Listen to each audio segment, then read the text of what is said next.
How to check content monetization on your Facebook page. Open your Facebook page, then go to your Facebook main page area. Then you can see the profile dashboard. Press on profile dashboard.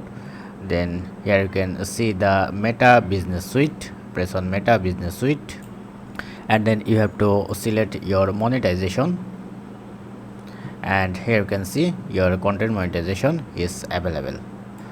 And if you want to set up, just press on sign up, then your content monetization will be start setup. Or another way, you can see the content monetization. Press on content monetization, and then you can see the sign up is available here.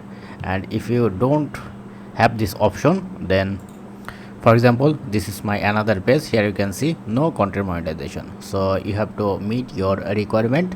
Like here you can see I have only a 4k follower, so you have to meet your requirement at least 5k follower and huge watch time, then your content monetization will be eligible. And make sure you are update your Facebook video, reels, photos regularly, then your content monetization will be eligible soon. So that's it. Thank you. Have a good day.